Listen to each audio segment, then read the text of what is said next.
अल्हम्दुलिल्लाहि वकफ़ा वसलामुन अला हबीबिहिल मुस्तफ़ा अम्मा बअद फ़अऊज़ु बिल्लाहि मिनश शैतानिर रजीम बिस्मिल्लाहिर रहमानिर रहीम वल्लज़ीना जाऊ बिस्सिद्क़ि वसद्दक़ बिही उलाइका हुमुल मुत्तक़ून सदक़ल्लाहु मौलाना अज़ीम। बारगाह रिसालत मुआब सल्लल्लाहु तआला अलैहि वसल्लम में दुरूद पाक का हदिया पेश करें। अल्लाहुम्मा सल्लि अला सय्यिदिना मुहम्मद मअदनिल जूदि वल करम व आलिहि व अस्हाबिहिल किराम व इब्निहिल करीम व बारिक व सल्लिम सलातन दाइमतन सरमदन अबदा। इस्लाम में ईमान किसे कहते हैं? एक सबसे बड़ा हिस्सा ईमान का दिल से तस्दीक करना, दिल से मानना, यही ईमान है, यकीन करना। बाकी जो आमाल हैं, नमाज, रोज़ा, हज, ज़कात, ये सब ये इस्लाम है, लेकिन ईमान का ताल्लुक दिल से है, क़ल्ब से ईमान का ताल्लुक है और इस्लाम ज़ाहिरी आमाल में है। तो ईमान और इस्लाम को थोड़ा बहुत फ़र्क आपने महसूस किया होगा, कुरान पाक में भी मौजूद है। तो तस्दीक करना यानी किसी चीज को दिल से एक्सेप्ट करना, ये ईमान है, और उसके बाद जो माना है उस पर अमल करके दिखाना, ये इस्लाम है। बगैर दोनों के आपका दीन मुकम्मल नहीं है। बहुत सारे लोग ज़ाहिरी तौर पर मुसलमान तो हो सकते हैं लेकिन मोमिन नहीं हो सकते, मतलब ईमान नहीं है, मुसलमान दिख रहे हैं। ये बहुत बड़ी बात है। और कुरान पाक में अल्लाह ताला फरमाता है, क़ालतिल अअराबु आमन्ना वलाकिन क़ूलू अस्लमना। अल्लाह ताला फरमाता है, अराबी कुछ लोग ये कहते हैं कि हम ईमान लाए। अल्लाह फरमाता है, नहीं, बल्कि यूं कहो हम इस्लाम लाए। ईमान और चीज है और इस्लाम और है, और दोनों की तकमील के बाद वो उसका दीन मुकम्मल है। अब मैं आपको सबसे पहली चीज बताता हूं, तस्दीक, दिल की तस्दीक क्या है। अल्लाह के नबी सल्लल्लाहु तआला अलैहि वसल्लम ने फरमाया, अल्लाह एक है, इसको मान लिया, ये तस्दीक है। रसूल पाक सल्लल्लाहु अलैहि वसल्लम ने फरमाया कि मैं अल्लाह का आखिरी रसूल हूं, मान लिया, ये तस्दीक है। अल्लाह के नबी सल्लल्लाहु तआला अलैहि वसल्लम ने फरमाया, इतने नबी मुझसे पहले आए थे, उनके काम ये थे, उनके मोजज़ात ये थे, तुमने मान लिया, ये क्या है? दिल की तस्दीक है। इसको कहते हैं दिल से मानना। और दिल से मानने के लिए एक बात और मैं आपको बता दूं कि दिमाग की जरूरत नहीं है कि जो चीज हमारी समझ में आए वही मानना है और जो चीज ना समझ में आए वो नहीं मानना, ऐसा नहीं। ईमान इसको नहीं कहते। यानी अगर तुम ये सोचो कि जो चीज मेरे सामने मुझे लॉजिकली नहीं लगती, मैं उसको एक्सेप्ट नहीं करता, अगर इस तरह की बात कहते हो तो तुम दिल से मानने वाले हो ही नहीं, तुम दिमाग से पढ़ने वाले हो। और ईमान कल्ब से ताल्लुक रखता है। मिसाल के तौर पर अल्लाह के नबी सल्लल्लाहु तआला अलैहि वसल्लम ने इरशाद फरमाया, रात के एक छोटे से हिस्से में मैं मस्जिद हरम से मस्जिद अक्सा गया, बैतुल मुक़द्दस गया, और उसके बाद फिर आसमानों का सफर किया और फिर लौट करके आया। पल भर में जंजीर भी हिलती रही, बिस्तर भी रहा गर्म, ता अर्श गए फिर आए मोहम्मद सल्लल्लाहु अलैहि वसल्लम। अब कोई इंसान ये कहे, ये लॉजिकली नहीं समझ में आता, इतने शॉर्ट टाइम में ये सफर कैसे हो सकता है, तो तुम दिमाग की यहां पर सोचें दौड़ा रहे हो, दिमाग के घोड़े दौड़ा रहे हो। लेकिन तस्दीक किसे कहते हैं? आओ मैं आपको बताऊं। हुजूर पाक सल्लल्लाहु अलैहि वसल्लम मेराज के सफर के बाद मक्का वालों से यही वाकया बयान कर रहे थे कि कल की शब अल्लाह ताला ने मुझे मेराज का सफर अता किया, मस्जिद हरम ले गया, मस्जिद हरम से मस्जिद अक्सा, वहां पर इमाम आइम्मा अंबिया इकराम अलैहिस्सलाम की इमामत किया, उसके बाद फिर सातों आसमानों का सफर, अर्श, कुर्सी, लौह कलम, जन्नत, दोज़ख, यहाँ तक कि रब्बे जुल जलाल का दीदार, और फिर वापस आया। ये मक्का वालों को मेरे आका बयान कर रहे थे। उस वक्त जिसको जो सवाल करना था उन्होंने सवाल किया कि अगर आप बैतुल मुक़द्दस गए थे तो बताइए वहाँ के हालात कैसे हैं, बैतुल मुक़द्दस का दरवाज़ा कैसा है, खिड़कियाँ कैसी, मेहराब कैसे। नबी पाक सल्लल्लाहु अलैहि वसल्लम सबकी चीज़ें बता रहे थे।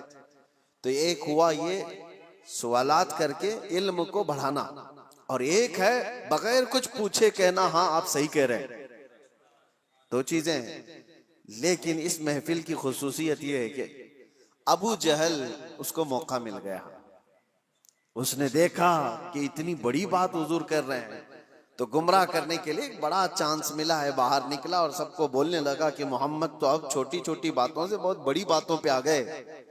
वो तो आसमानों के सफर की बात और ए रात के एक हिस्से में यहाँ से बैतुल मुक़द्दस के सफर की बात कर रहे हैं और वापस मक्का में बैठे हुए हैं। तो वो गुमराह करने के लिए प्रोपेगेंडे करने लगा।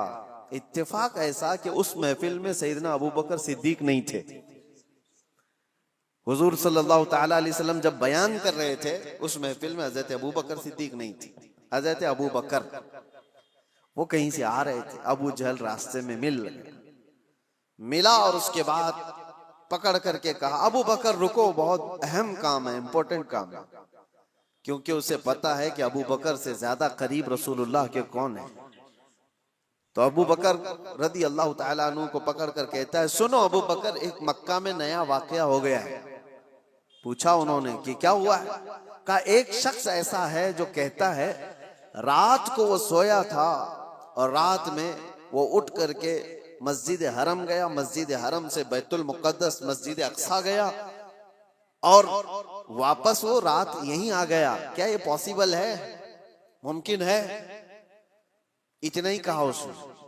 तो हज़रत अबू बकर ने कहा ऐसा कैसे हो सकता है, बात तो है, ऐसा कैसे हो सकता है कि रात के एक छोटे से हिस्से में कोई मस्जिद हरम से मस्जिद अक्सा गया हो और फिर वापस आ गया हो, ऐसा कैसे हो सकता है। तो ठट्टा मार करके हंसने लगा कि मेरा निशाना सही लगा है अबू जहल। तो हजरत अबू बकर ने पूछा बताओ तो सही कौन है ये इस तरह कहने वाला। अबू जहल ने कहा कोई और नहीं, तुम्हारे साथी मोहम्मद सल्लल्लाहु अलैहि वसल्लम ये बात कह रहे हैं। तो हजरत अबू बकर को जला लाया और कहा कि सुन, उन्होंने तो मस्जिद हरम से मस्जिद अक्सा तक जाकर आने की बात की है, अगर वो वहां से आसमानों की भी बात करेंगे तो मैं मान लूंगा। अभी उन्होंने मेराज का वाकया सुना नहीं था, पहले ही कहा कि वो तो मस्जिद हरम से मस्जिद अक्सा तक के सफर की बात कर रहे हैं कि वो रात में जाकर वापस आ गए। अबू जहल सुन, इससे भी ज्यादा अगर वो आसमानों के सफर की भी बात करेंगे तब भी मैं तस्दीक करता हूं। अगर उन्होंने कहा है तो वो झूठ नहीं हो सकता। ये है तस्दीक, ये है तस्दीक। और हजरत अबू बकर रदी अल्लाह ताला अन्हु उस वक्त तक अबू बकर ही थे। जैसे ही ये वाकया हुआ और महफिल रसूल में तशरीफ लाए तो नबी पाक सल्लल्लाहु ताला अलैहि वसल्लम ने आपको सिद्दीक कह करके पुकारा था। ये तस्दीक करने वाला और नबी पाक सल्लल्लाहु ताला अलैहि वसल्लम की हर बात को मिनो अन मानने वाले हजरत अबू बकर सिद्दीक, ईमान इसको कहते हैं मेरे अजीजों। ईमान एक बहुत पावरफुल अंदर की एनर्जी है जिसमें डगमग थोड़ा सा भी हो तो आदमी कश्मकश में मुब्तला हो जाता है, शक व शुबे में मुब्तला हो जाता है। ईमान एक बहुत पावरफुल चीज है, यकीन की आला चीज को कहते हैं।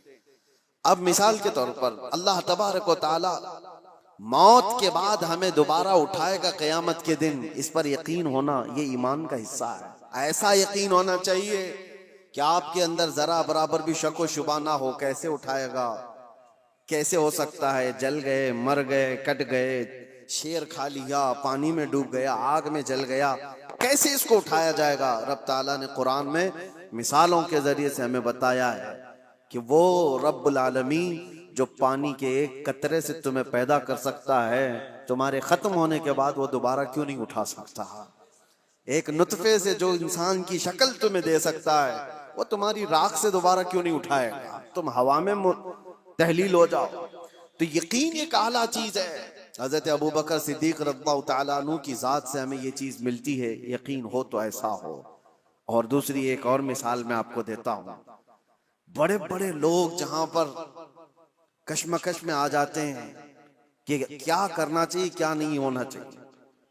हजरत अबू बकर सिद्दीक रज़ियल्लाहु ताला अन्हु का ईमान तो देखें।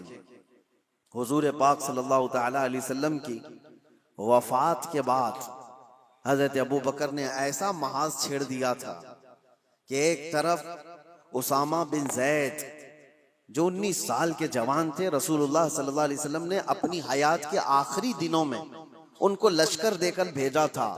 अभी वो लश्कर मदीने से ज्यादा दूर नहीं गया था कि मेरे आका की वफात हो गई। 10,000 सहाबा का लश्कर, और वो वापस आए मदीने में हुजूर की वफात की गम की खबर सुनकर। ये बात हुजूर की वफात होते ही चंद दिनों के बाद एक फितना और फैल गया कि एक दूसरा शख्स मुसैलमा कज़्ज़ाब, उसने अपने नबी होने का दावा कर दिया। हुजूर की वफात के बाद उसने नबूवत का दावा कर दिया और उसने अपनी एक जमात बना ली।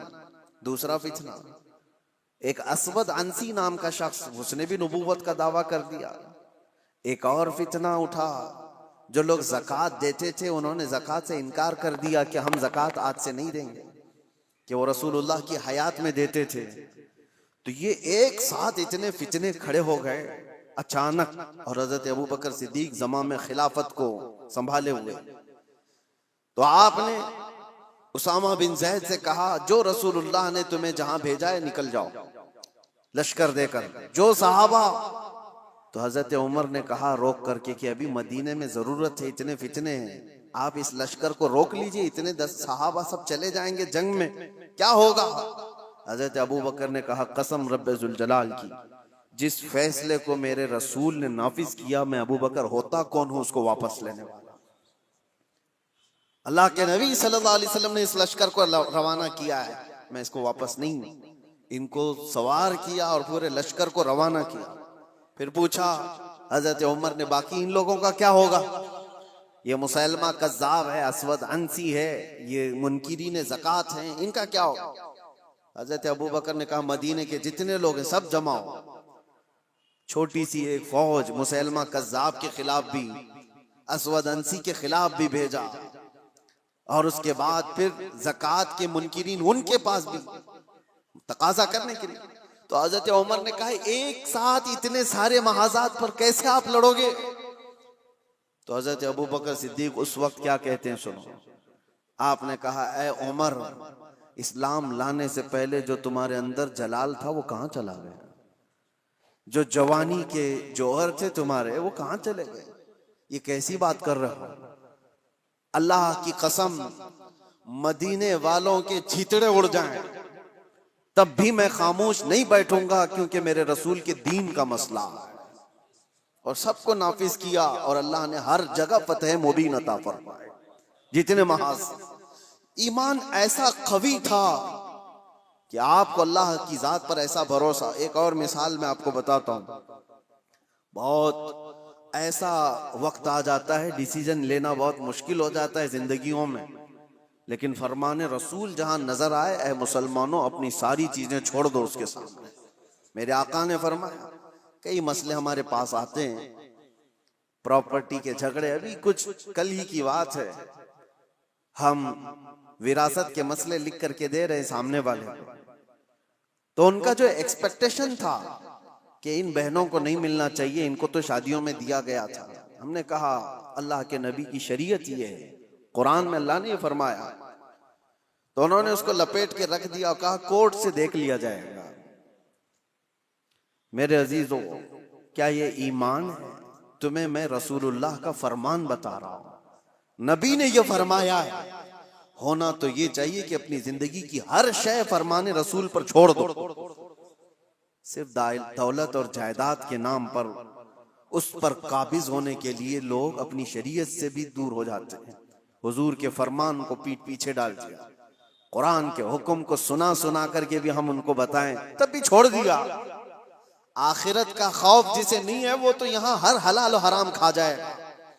एक बात याद रखो, एक बालिश्त जमीन अगर किसी की कब्जा किया है, हुजूर सल्लल्लाहु अलैहि वसल्लम फरमाते हैं 7 जमीनों का तौक बनाकर कयामत के दिन उसके गले में डाला जाएगा। वो उठ नहीं पा रहा होगा, उठ नहीं पा रहा होगा उस दिन। 50,000 साल के बराबर का एक दिन कयामत का, उस दिन के अजाब से डरो।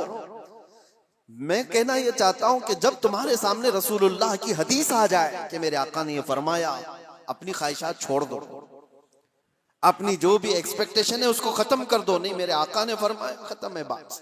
ईमान इसी को कहते हैं। मैं बता रहा था सीदना अबू बकर सिद्दीक के बारे में। हुदैबिया का मौका है, नबी पाक सल्लल्लाहु अलैहि वसल्लम 1400 सहाबा को लेकर मदीने से निकले मक्का उम्रा करने के लिए, लेकिन हालात ऐसे थे कि मक्का वाले उम्रा करने नहीं दे रहे थे। रोक दिया 35 किलोमीटर दूर, मक्का से दूर, कि आप लोग उम्रा नहीं कर सकते। और जंग करने पर तुले हुए थे मक्का वाले, उस वक्त थोड़ा ताकत में थे। नबी पाक सल्लल्लाहु तआला अलैहि वसल्लम ने देखा कि हम एहराम की हालत में आए हुए हैं उम्रा करने के लिए, लेकिन ये जंग करना चाहते हैं और हुजूर जंग नहीं करना चाहते थे। तो मक्का वालों के सामने आपने सुलह की तदबीर रखी कि हम आपस में समझौता कर लेते, सुलह कर लेते। तो मक्का वाले उस पर तैयार हुए, सुलह हुई दोनों के दरमियान। सुनिए, बज़ाहिर ऐसा लगता था कि हुजूर सल्लल्लाहु तआला अलैहि वसल्लम मुसलमानों की जानिब से दब करके सुलह की गई है। जाहिरन ऐसा लगता था, क्योंकि मक्का वाले अपनी सारी शर्तें रखे हुए थे उसमें कि अगर हमारा कोई आदमी मदीने चला गया भागकर तो आपको उसे वापस करना पड़ेगा, और अगर आपका कोई आदमी हमारे पास आया तो हम वापस नहीं करेंगे। ये जबरदस्ती की चीजें बहुत इस तरह की, एक मैं मिसाल दे रहा हूं। उन्होंने सब अपनी हिमायत में एग्रीमेंट के जो क्लॉज हैं वो सब लिखवाए और रसूल पाक सल्लल्लाहु तआला अलैहि वसल्लम को दस्तखत करने के लिए कहा। आपको मैं बता रहा हूं कि उस वक्त नबी पाक सल्लल्लाहु तआला अलैहि वसल्लम दस्तखत कर रहे थे तो सहाबा कराम के दिलों में बात क्या थी? सब ये देख रहे थे कि ये मक्का वाले कैसे हमको झुका रहे हैं। हम तो जंग भी कर सकते हैं, जब हम 313 थे तब नहीं डरे, आज 1400 की तादाद में 313 निकले थे बदर में, और ये 6 हिजरी के बाद की बात है। जंगे बदर तो 2 हिजरी में हो गई थी। 4 साल का जंगों का अनुभव भी था, तजुर्बा भी था। सहाबा कहते नहीं हम लड़ लेंगे इनसे और मक्का में जाकर उम्रा करेंगे, कौन रोक सकता है। लेकिन हुजूर फरमा रहे थे नहीं, सुलह करना है। सहाबा में ये बात फैली कि जंग करना है, जंग करना है, लेकिन कोई भी हुजूर की बारगाह में बोलने की हिम्मत कैसे करे। अल्लाह के नबी तो ये जो अक्द है, ये एग्रीमेंट है, उस पर साइन भी कर रहे हैं। तो उसके बाद अब जो बात मुझे अर्ज करनी है इस हुदैबिया के मौके पर, वो मैं बताता हूं। हजरत उमर सहाबा के पास जा जा करके कह रहे थे कि चलो बोलते हैं रसूलुल्लाह की बारगाह में कि आप जंग की इजाजत दें हमें, हम इनके परखचे उड़ा देंगे, इनके साथ ऐसी जंग करेंगे कि ये हमेशा याद रखेंगे कि अल्लाह के घर से हमको रोका है, आज हम ताकत में। हजरत उमर के इस बात पर सहाबा जमा भी हो रहे थे। फिर आखिर में हजरत उमर कहाँ आए? हजरत अबू बकर के पास। हजरत अबू बकर भी खामोश बैठे हुए थे कि रसूलुल्लाह ने फैसला ले लिया है तो अब क्या है। सहाबा नाफरमानी नहीं कर रहे थे, बल्कि वो इंतजार कर रहे थे शायद वही आ जाएगी और हुक्म बदल जाएगा, अल्लाह की तरफ से कोई हुक्म आ जाए कि जंग करो, हम करेंगे। इस इंतजार में सहाबा थे। फिर हजरत उमर जाते हैं कहां पर? हजरत अबू बकर के पास। हजरत अबू बकर से कहते हैं अबू बकर नहीं देख रहे तुम हालात कैसे हो गए? मक्का वाले हम पर हावी होते जा रहे हैं, गलबा पा चुके हैं और हमें झुका करके सुलह करा रहे हैं, और रसूलुल्लाह सल्लल्लाहु अलैहि वसल्लम ऐसे वक्त उनके साथ सुलह की दस्तखत कर रहे हैं। अबू बकर चलो, आपकी बात रसूलुल्लाह टालते नहीं। तो ये बोले जा रहे थे, बोले जा रहे थे। हजरत अबू बकर सुनते रहे। उसके बाद जानते हो हजरत अबू बकर पलटते हैं और इतने जलाल के साथ हजरत उमर के कंधों को पकड़कर झिझोड़ दिया और कहा इल्ज़म गर्ज़क या उमर, ऐ उमर होश में रह करके बात करो, तुम किसके लिए बात कर रहे हो? वो अल्लाह के रसूल हैं, उन्होंने जो फैसला ले लिया, दुनिया टल जाए अबू बकर उसके खिलाफ नहीं जा सकता। सारे सहाबा के दिलों में बात ये थी कि जंग की इजाजत मिल जाए, जंग की इजाजत। हजरत अबू बकर का जलाल ये था कि उमर जो रसूलुल्लाह फैसला ले रहे हैं वो अल्लाह के नबी हैं, आगे का देख करके फैसला ले रहे हैं, उसके खिलाफ नहीं जा सकते। हजरत उमर कहते हैं उस वक्त मैं जोश में ये सब चीजें कर रहा था, लेकिन अबू बकर की शक्ल देख करके फिर मुझे अंदाजा हो गया ईमान किसे कहते हैं।